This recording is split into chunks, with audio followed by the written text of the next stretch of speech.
Officiellement officieux et officieusement officiel. Welcome to Gojo TV. Gojo TV. Gojo TV. C'est tout un voyage, Gojo TV. Microphone politique. Qui a dit quoi?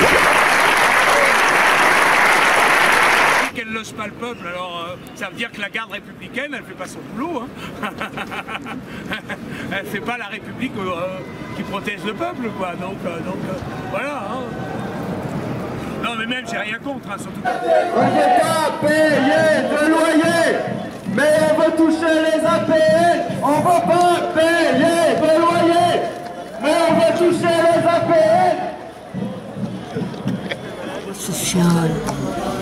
Vous savez comment c'était avant. C'est ça la politique. Non, c'est pas mal. Et moi je crois que le pauvre Hollande, on lui tape dessus, mais il tient la route et finalement peut-être qu'il y arrivera.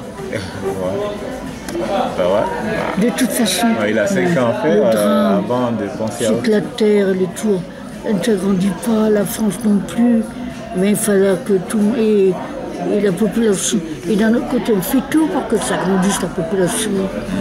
Puisqu'au point de vue recherche, même des bébés qui naissent anormaux, on dit intestin à l'extérieur, on leur recoue. On leur refuse l'intestin avant, on les laisse mourir. Hein? C'est tout un voyage, Gojo TV. Et voici nos perles de la rue.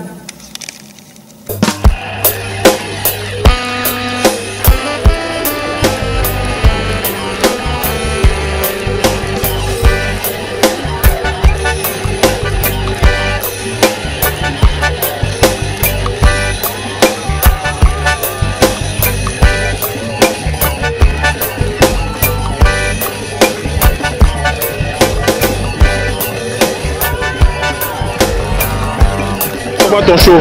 Comment il s'appelle ton show? Ah, on l'appelle non, on vient comme ça, on fait ça. Tu t'appelles comment? Comment tu t'appelles toi? Baptiste. Baptiste, ah, c'était cool. Merci.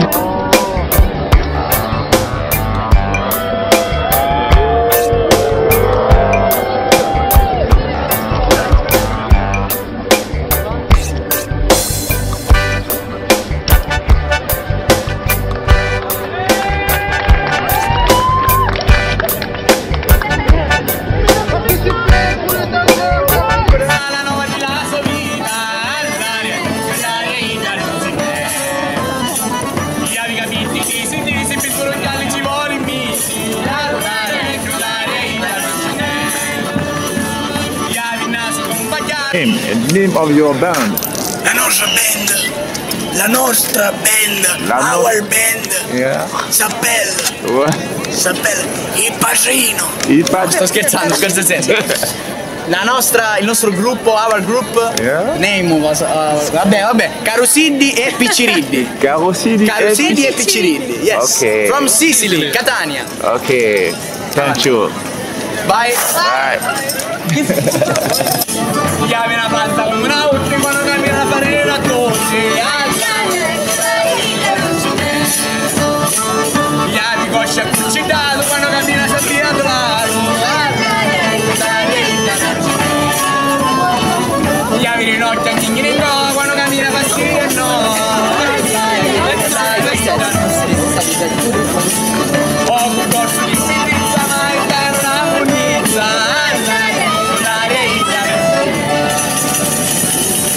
Ma di sordi Navassai capo voglio tutti li vai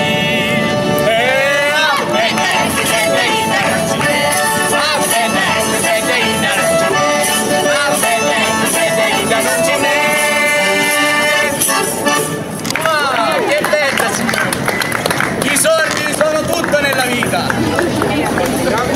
Allez, vas-y. Bonsoir, je suis Kamel et je suis le nouveau présentateur de Gojo TV. Moi je m'appelle Abdallah, voilà, je suis artiste de rue, artiste, danseur de rue, et je bosse ici là sur un peu partout en fait en Europe et dans le monde, ici aux Champs-Élysées. Voilà, on essaie de donner une bonne énergie aux gens, les gens nous redonnent, et voilà, ça crée un peu, on réunit les gens autour de mêmes émotions. Voilà. En tout cas, merci beaucoup. Merci à toi. Allez, au revoir. Merci. Gardez le sourire.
Tania Sepoulo raconte. On écoute. Alors Tania raconte.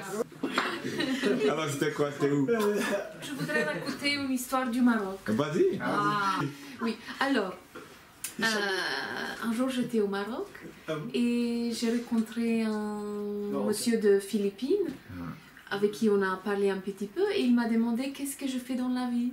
Alors moi, tout naturellement, j'ai répondu que je garde la petite princesse, parce que c'était vrai pour moi, comme j'étais la babysitter à Paris. Et il a dit, mais c'est une vraie princesse? Je dis, ah oui, oui, c'est une vraie princesse.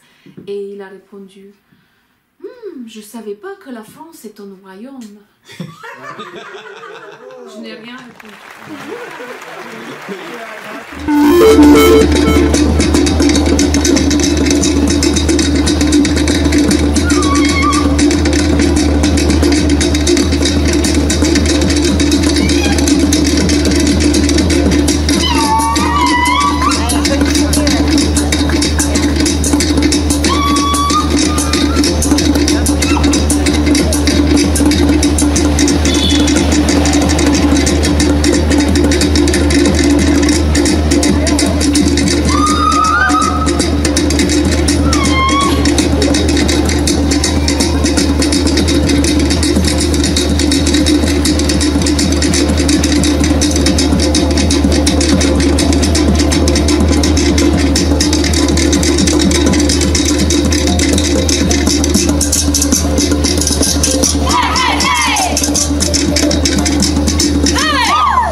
Martha Lombroso raconte. On écoute. Et notre premier voyage, c'était la Biman, avec la Biman Bangladesh Airlines. Alors là, en fait, c'était pas cher du tout, ça pue les chiottes, parce que c'était vraiment dégueulasse. Et on a fait Paris-Dakar. Dakar, c'est le Bangladesh. On est arrivé là, et on nous a débarqué à Dakar. C'était par avion quand même. Par avion. Paris-Dakar par avion, par la Biman Bangladesh Airlines. Yes. On a débarqué là et on nous a laissé une journée, on se demandait qu'est-ce qu'il y a là. Et au bout d'une journée, on nous a tous sortis de là. Alors, on était comme dans une bulle de verre. Dehors, il y avait plein de gens qui passaient très très pauvres. C'est un des pays les plus pauvres au monde, hein, le Bangladesh. Donc on est sortis, on a vu tous ces gens là qui s'agglutinaient, on était comme dans une boîte d'or en verre. Et ils nous ont mis dans un bus, mais alors complètement rapidissés, ils nous ont tous foutus dans un bus. Et ils nous ont emmenés dans un hôtel. Et là, ils nous ont gardés une nuit et une journée. Et ils nous ont filé à bouffer tout le temps. Et on restait enfermés, quoi, entre nous. Mais on a un pote qui était notre responsable de marketing médical qui a passé 3 jours à Dakar. Mais on nous a pas demandé notre avis, hein. Oui, On nous a invités. Ouais. Ah bah c'est déjà bien. Genre, tu vois. Alors c'était la première escale. Et après, on nous a remis... Alors là, tu voyais, il y avait du monde partout. Il y avait des trains, mais bondés de gens, ça débordait tellement. Il y avait... Enfin, il y a beaucoup de gens et beaucoup de pauvres gens. On a fait une sortie, mais on nous a envoyé des pierres là. En rickshaw, on a fait une sortie comme ça. Oui, bah, c'est normal, ils avaient plein de tubes et eux ils avaient rien. Enfin bon, c'était. Enfin bref. Et après, on est reparti, ils nous ont remis dans le bus, ils nous ont ramenés après avoir bouffé pendant. Bouffé, dormi, tu vois, on n'a rien à foutre. Ils nous ont refoutus dans un petit bus, dans un petit avion, pardon. Le bus après l'avion. Et là, on est arrivé à Katmandou. Et là, on a rencontré. À Katmandou, il n'y avait pas l'aéroport, c'était le vieil aéroport. C'était super. Et là, on a rencontré plein de gens. Enfin, il y avait un jeune qui jouait de la guitare, il y avait une nana, je ne sais plus, qui faisait des tours opérateurs. Enfin bref, on est parti dans un hôtel ensemble. Mais au Népal, ce qu'il y a, qui est exceptionnel, c'est qu'il n'y a que des montagnes et les gens sont portés par une ambiance. C'est comme si c'était en méditation tout le temps. C'est très très fort. Parce que les gens qu'on connaissait, nous on était branchés bouddhisme. Donc au Népal, il y a beaucoup de Tibétains qui sont là. Il y a même une grande stupa très belle avec des grands yeux. Et il n'y a que des monastères avec des grands maîtres à l'époque, dans les années 90, je ne sais plus. Et donc, mais les gens qui n'étaient pas bouddhistes, ils étaient portés, quoi. Je veux dire, c'était une ambiance, mais c'était cool, quoi. C'était super. Je peux tout raconter.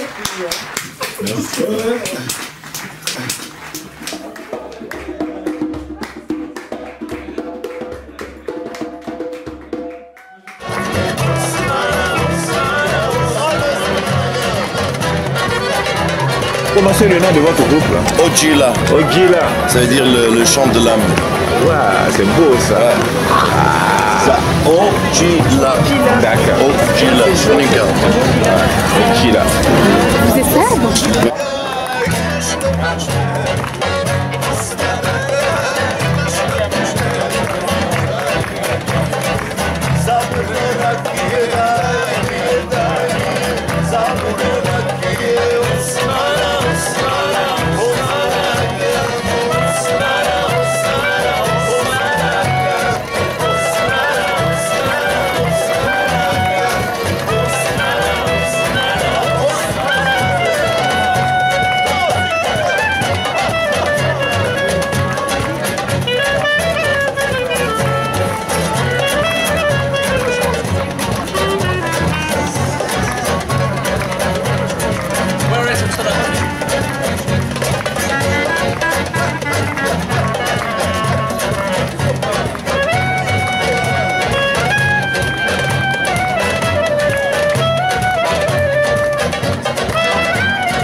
Enquête parallèle.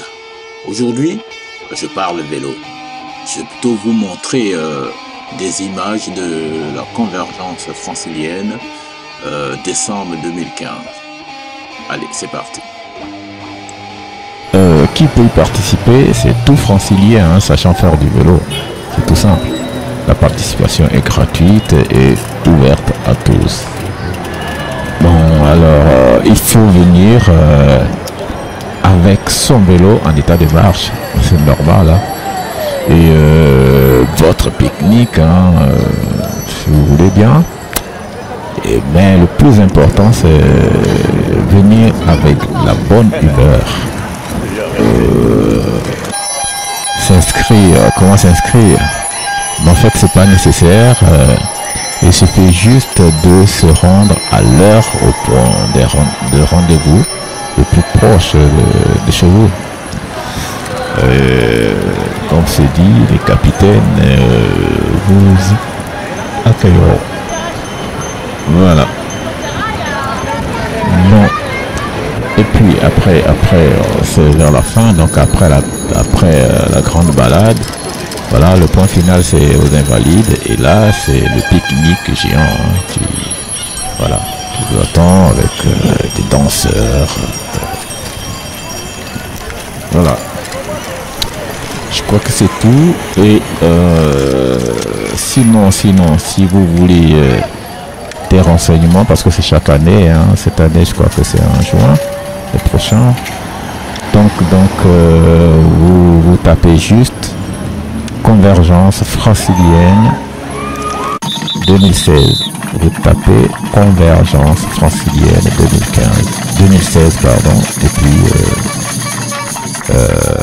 sur le net, et puis vous aurez toutes les informations qu'il faut. Là pour l'instant je vous livre voilà, les images de l'année dernière, 2015. Voilà, à bientôt sur Gojo TV. Bye.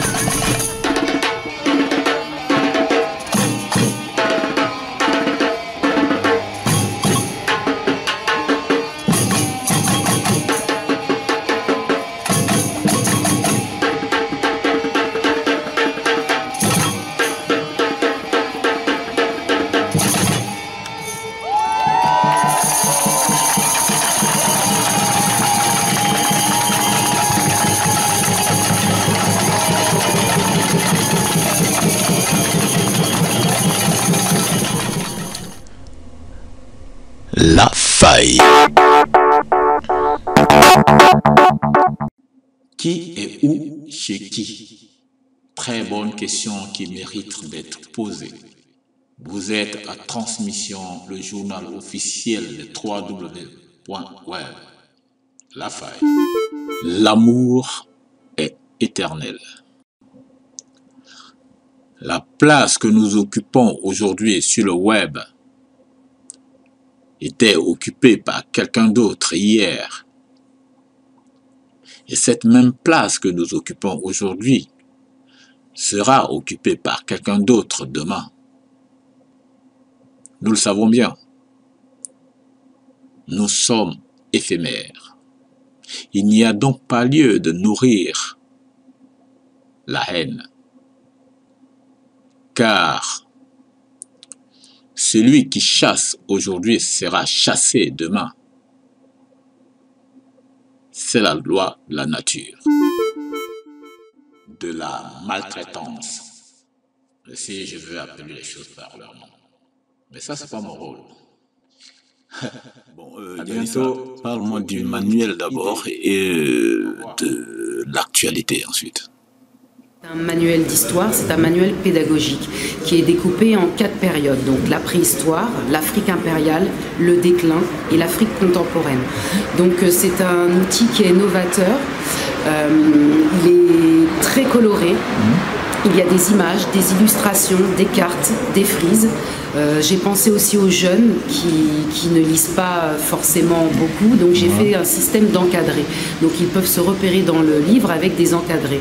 S'ils voient par exemple un encadré rose, ils savent tout de suite que c'est une biographie.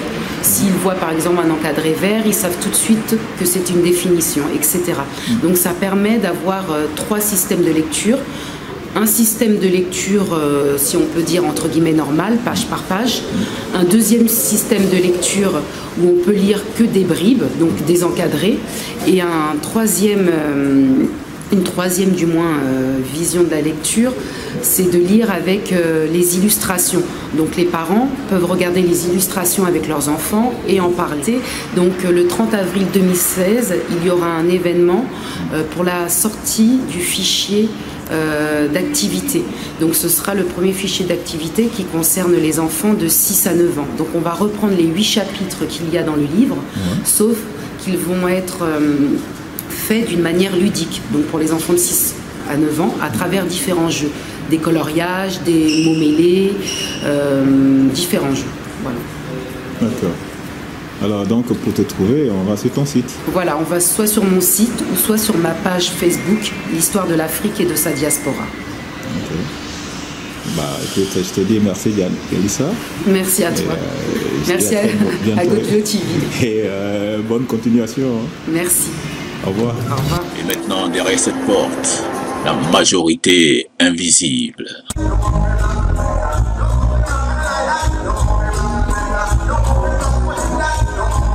Bonjour, c'est Loala pour vous montrer le mini-festival reggae. Reggae music, pour les noirs, pour les blancs, les petits, les grands, les gentils, les méchants, tout le monde dans la danse. Donc je m'appelle Fabiola Razzoa, je suis chanteuse soul reggae, je fais partie d'un groupe qui s'appelle Unifili World, on est basé à Nantes et on chante un peu partout dans toute la France, en concert et sound system.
Il n'y a pas mieux que les enfants d'Afrique de dire ce qui se passe réellement en Afrique. Ouais.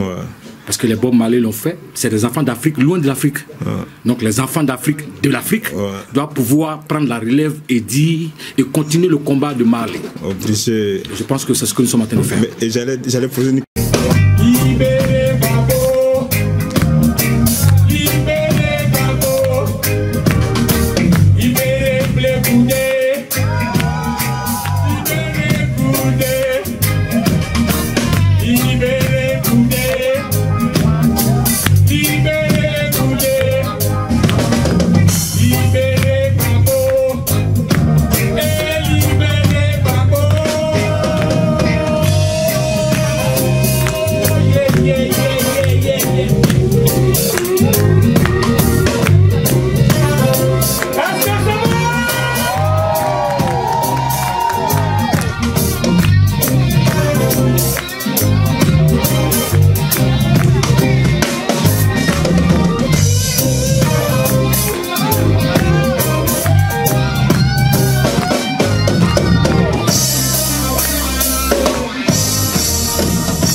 de côté. Cette nuit à elle, ça ne peut suffire. Que chacun de nos baisers soit bien plus doux que le miel, que nos corps puissent enfin s'appartenir. Ne faisons plus semblant, nous en rêvons depuis longtemps. Et laissons le plaisir nous envahir et nous unir. Ne faisons plus semblant, nous en rêvons depuis longtemps.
Dans tous les styles et dans tous les sens, des vers faciles et des vêtements intelligents et qui payent. Dans toutes les recettes, même des influences rappliquées sur des salles de variété. Quand la rue paye et le crime ne paye plus, on met les requins, les showbiz en chantus. La rue paye et le crime ne paye plus. Voilà comment la gagne de force reprend le dessus. C'est un conseil pour tous les artistes. Méfiez-vous des maisons de disques, spécialement des directeurs artistiques, chanceurs de primes de talent mort ou vif, toujours à la recherche de jeunes naïfs, pour de chant pour les filles sur des tournages X. Ils voudraient donner le ton de la musique, pas de social ni de politique. Si tu veux toucher le créneau grand public surtout, ne prends pas de risque, mais c'est un conseil pour les maisons de disques. Méfiez-vous des sailles en artistes. La rue paye et le crime ne paye plus. On met les requins du champ, tout le monde avec nous. La rue paye. Voilà comment la gamme de force reprend dessus. You wanna crack and knock a plane. I'll let you go to the good London. You wanna crack and knock a plane. I'll let you go to the good London. Allez, donne-moi la panacée des nations. La honte de la sagesse et de la guérison. Donne-moi la panacée des nations. La plante de la sagesse et la méditation. Attention, monsieur Ricky, je retiens en parler, je revendique le droit de librement fumer mon spliff. De Rizla, du OCB, partager un joint est un moment privilégié, que ce soit du Blanche ou de la CNC, dans tous les pays et tous les quartiers, c'est un calmant, décidément très apprécié, c'est pour ça qu'au cabaret on vient la légaliser. Alors, c'est incroyable la panacée des nations, donne de la sagesse et de la guérison. Donne-moi la panacée des nations, donne de la sagesse. À la Villette ou bien même à Opéra, à Lyon, à Marseille et dans tout Ripa. En Afrique, en Asie, aux USA, on aime tous brûler la bonne ganja. L'herbe, personne ne l'a tué. J'en ai pas vu dans le monde, putain de paix. On rentre à moi, tu serais enfermé. Y'a la vie qui fait mon joint. Ok, une seule chose est sûre, c'est que la gare de force, ça le fait en effet. Et tous les faux sons, ça retient plus les gens. Alors écoute, c'est live. Original. Les boîtes de nuit, ça retient plus les gens, les rave parties, ça retient plus les gens, les sons de bouffon, ça retient plus les gens, les télévisions, ça retient plus les gens, mais le reggae, ça le fait, en effet, ça le fait. Ragadog, ça le fait, en effet, ça le fait. Ramsey, ça le fait, en effet, ça le fait. Ça le fait, en effet. Ragadog, ça le fait, Ragadog, ça le fait. Alors Dieu que Ragadog, oui, ça le fait, en effet. Ragadog, ça le fait, Ragadog, ça le fait. Ragadog, avec nous, Ragadog, ça le fait, Ragadog. Yes, Ragadog, ça le fait, Ragadog. Ragadog, ça le fait, en effet, yes. Original Ragadog. A bientôt sur Gojo TV.